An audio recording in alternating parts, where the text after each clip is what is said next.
Diyo TV nk'uko musanzwe mubizi murashikizwa na Dave. Nkaba nkwibutsa nimba ari rya mbere uje kuri channel gukanda subscribe, gufungura inzogera kugira ubashe kubana natwe mu biganiro tuzoza turabashikiriza hano. Uno musi rero tukaba tugiye kurabira hamwe ubwoko bw'abakobwa canke abagore batarabo gusubirizwa mu buzima bwa muhungu. Usaba wewe muhungu ugomba kugira amahitamo y'uwo muzabana kunkurikirana kugeza iki kiganiro kirangiye, na cane cane ntega amatwi ku wa 13 n'uwa 15 kugira udacikwa amahirwe meza cyane mu buzima bwawe. Nuko uwa mbere udakwiye gucikwa ni umukobwa yagumanye nawe mu bihe bibi igihe ata amafaranga wari ugira.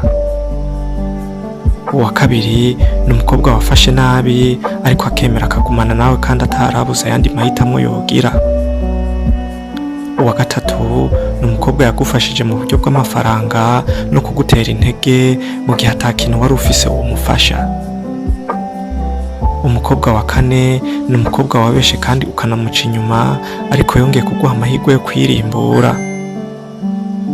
Uwa gatanu ni wa mukobwa gukunda by'ukuri, umwe ashaka kuba kumwe nawe ariko kuri wewe akaba ari uwo gukoresha mu kwinezeza gusa.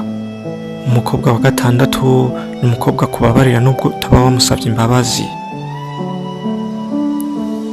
Umukobwa w'indwi ni umukobwa yizerera mu ndoto canke mu vyerekezo vyawe mu gihe atawundi abikora.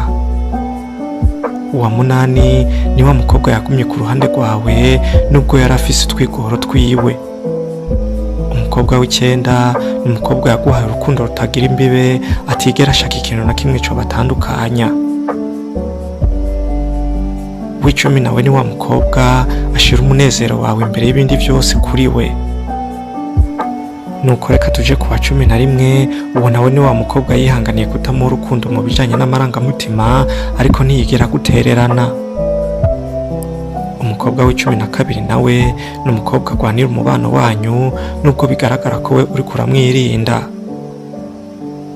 Uwa 13 rero ni wa mukobwa ubwira ibibazo vyawe ntagucira urubanza, we ashira imbere kugutahura no kuguha ihumure. Umukobwa w'14 ni umukobwa yagumye akubera intahemuka nubwo hari ibintu byinshi byamusaba kuguhemukira ariko we yahisemwe kukubera umwizigirwa.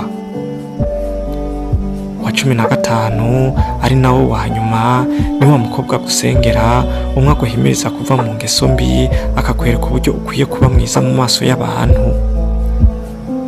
Bene abo bakobwa usanga bakunda kwitaho ingeso zawe ndetse n'imyambarire yawe. Nuko rero nkaba ndangije shimira mwebwe mwafasha akanya ko kunkurikirana, mwari kumwe na Dave ubikunze. Nimba nawe ufise icyo woshikiriza canke wokongera ko kuri ibi mvuze, andika ngaho muri commentaire. Murakoze cyane.